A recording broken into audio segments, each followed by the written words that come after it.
હશે। હવે આપણે આગળ વધીએ યુનિયન ઓપરેશન। હવેના જે ઓપરેશન છે એ સેટ થિયરી ઓપરેશન છે। હવેના જે પણ ઓપરેશન આપણે અત્યારે જે જોઈશું એ સેટ થિયરી ઓપરેશન છે। યુનિયન ઓપરેશન તમે સેટ થિયરીમાં ભણી ગયા મેથ્સમાં। યુનિયન શું કામ કરે તો કે બે ટેબલનું અથવા તો બે ગણનું તમે યુનિયન કરતા હોય, યોગ ગણ જેને કહેવાય, તો એક ગણમાં રહેલા ડેટા અને બીજા ગણમાં રહેલા ડેટા બંનેને ભેગા કરી દે અને જે કોમન હોય એને દૂર કરી દે। ઓકે, એક ટેબલમાં રહેલા ડેટા અને બીજા ટેબલમાં રહેલા ડેટા બધા ભેગા કરીને આપણને આઉટપુટમાં રિલેશનમાં આપી દે। પણ ઘણી વખત એવું પણ બને કે બે ટેબલમાં અમુક ડેટા કોમન હોય તો કોમન ડેટાને એક જ વખત બતાવે, બે વખત ના બતાવે।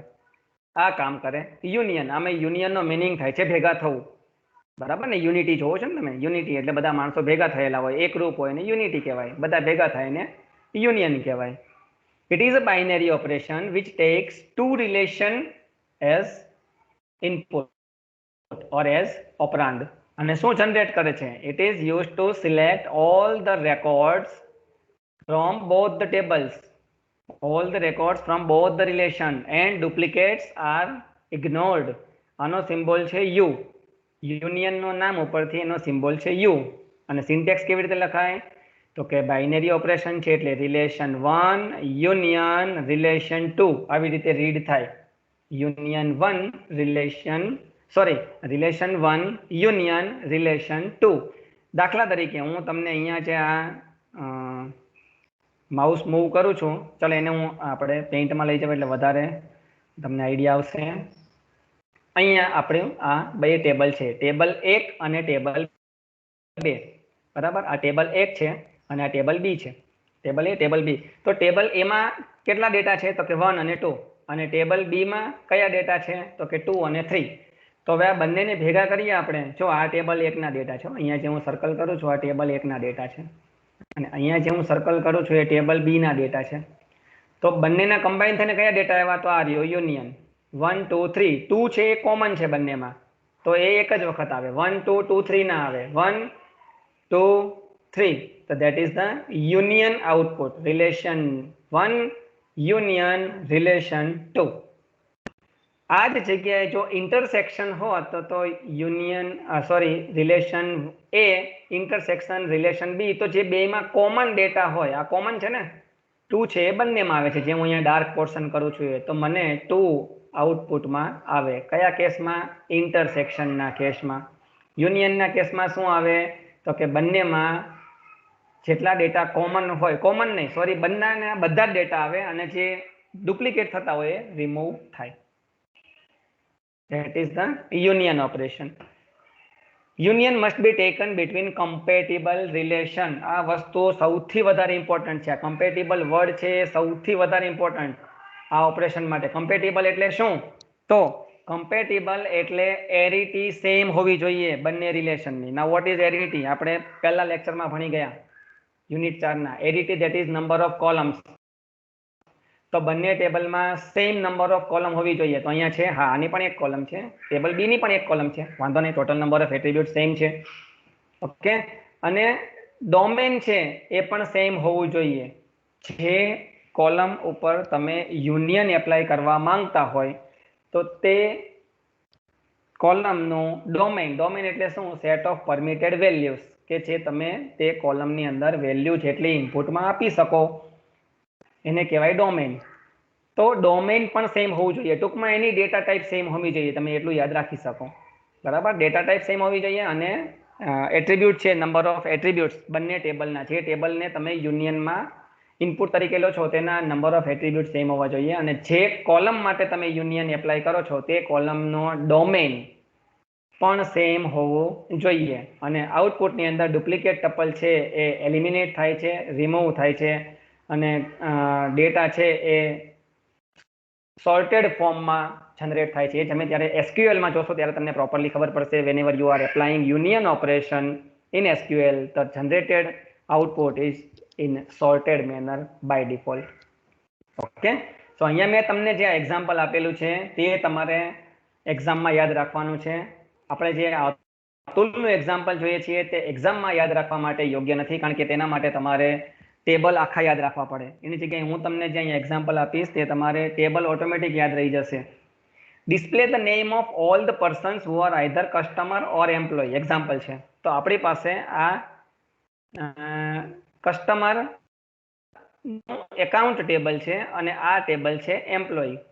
એટલે કે એવા માણસોનું આપણે આ જો customer table, sorry account table નહીં, કસ્ટમર ટેબલ. આ છે આપણું કસ્ટમર ટેબલ અને આ છે એમ્પ્લોય ટેબલ. તો આ બંને ટેબલનું યુનિયન કરવાનું છે. તો આમાં સેમ શું છે, તો કે આ નેમ નામની કોલમ છે સેમ છે બંનેમાં. તો આ જ કોલમ છે તેનું આપણે યુનિયન કરી શકીએ. તો કસ્ટમર અને એમ્પ્લોયનું યુનિયન કરીને આપણે શું ફાઇન્ડ આઉટ કરવાનું છે કે જે નામ, જે માણસ છે એ કસ્ટમર પણ હોય અથવા તો એમ્પ્લોય પણ હોય, બંનેમાંથી જે હોય તે. ટૂંકમાં આ બધા જ ડેટા આઉટપુટમાં આવશે અને આ બધા જ ડેટા આઉટપુટમાં આવશે. જે ડેટા કોમન હશે રિમૂવ થઈ જશે. એટલે કે તમે જોઈ શકશો સરળ છે એ કોમન છે તો એક જ વખત આઉટપુટમાં આવશે. પછી તરલ છે તે 2 વખત છે, તે 1 વખત આઉટપુટમાં આવશે. તો રિયા, જીયા, દિયા, તરલ, સરલ, પલક, ફલક ને ઝલક એટલું આપણું આઉટપુટ જનરેટ થશે, જે તમે અહીંયા જોઈ શકો છો. ઓકે, આ રહી syntax. Projection of name of customer union projection of employ name. Projection એટલા માટે કે આપણે અહીંયા જે કોલમ લેવી છે તે. અહીંયા આની જગ્યાએ તમે એમ પણ લખો કે કસ્ટમર યુનિયન એમ્પ્લોય તો પણ ચાલે, પણ આ પ્રોપર આપણે એટલા માટે લખ્યું છે કે જે કોલમ ઉપર આપણે યુનિયન એપ્લાય કરવા માંગીએ છીએ તે કોલમનું નામ. અને તમને ખબર છે કે પ્રોજેક્શન ઓપરેટર છે એ કોલમ ઉપર કોન્સન્ટ્રેટ કરે છે, કેન્દ્રિત થાય છે. હવે હું જે તમને એક્ઝામ્પલ આ સમજાવું છું તે તમારે એક્ઝામ ઓરિએન્ટેડ યાદ રાખવાનું છે. ટેબલ એ જેમાં 2 કોલમ છે, 1 1 1 2. ટેબલ બી એમાં પણ 2 કોલમ છે, કોલમ 1 કોલમ 2, જેના ડેટા છે 1 1 1 3. તો આનું આપણે યુનિયન કરીએ તો આપણને શું આઉટપુટ આવે, તો કે એક તો 1 1 1 2, 1 1 બીજી વખત છે એટલે નહીં આવે, અને આ 1 3 એટલે 1 1 1 2 1 3. That will be the output, જે તમે અહીંયા જોઈ શકો કે એ યુનિયન બી શું આપે, 1 1 1 2 1 3. આ તમારે એક્ઝામ્પલ એક્ઝામમાં યાદ રાખવાનું, નહીં કે અતુલ વાળું. So that is union operation, કે જે ટેબલમાંથી જે કોલમને યુનિયન કરી હોય એ કોલમના બધા જ ડેટા લઈ લે બંને ટેબલમાંથી અને કોમન ડેટાને એલિમિનેટ કરે. એક વખત લે, 2 વખત ના લે. ઇન્ટરસેક્શન ઓપરેશન એટલે કોમન. અહીંયા તમે આ જે ફિગર છે એમાંથી જ તમને આઈડિયા આવી જશે કે ટેબલ એ અને ટેબલ બી, રિલેશન એ અને રિલેશન બીમાં જે ડેટા કોમન હશે, અહીંયા આપણે જોયું હમણાં કે અહીંયા 1 2 અને 2 3 માં 2 કોમન છે તો આઉટપુટમાં 2 આવે.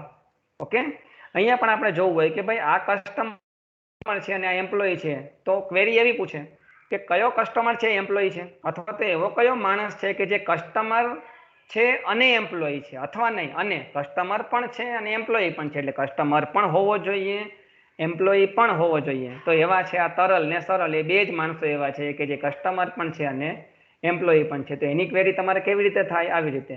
પ્રોજેક્શન ઓફ નેમ કયા ટેબલમાંથી, તો કે કસ્ટમર ટેબલમાંથી, એનું intersection projection of name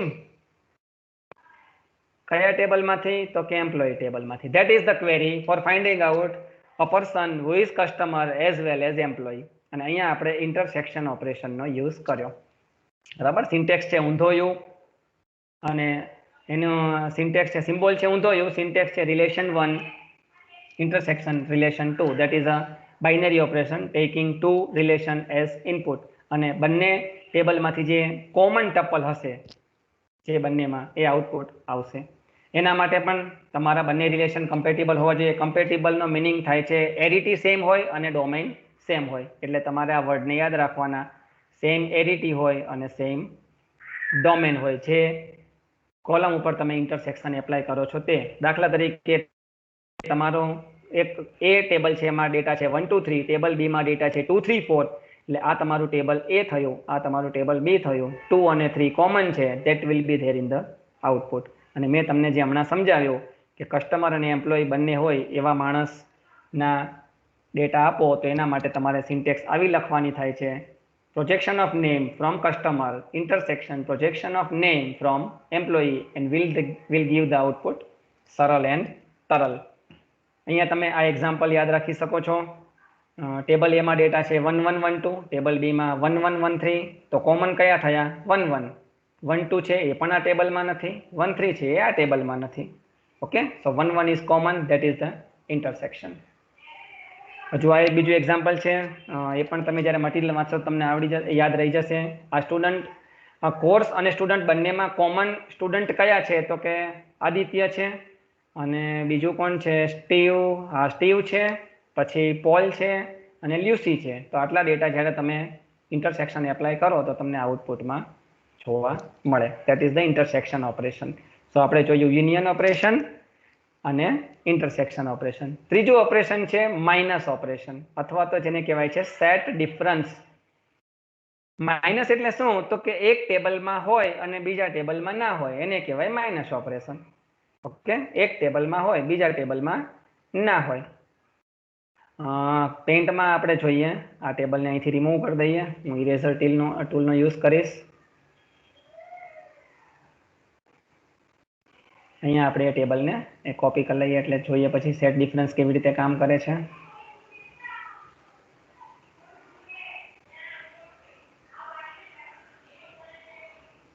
okay, તો અહીંયા તમે આ બંને ટેબલ છે આપણી પાસે, table A, table B. That is table A and that is table B. Table A ના ડેટા કયા તો કે 1 2 3, ટેબલ બી માં 2 3 4. યુનિયન કરશું તો શું આવશે 1 2 3 4.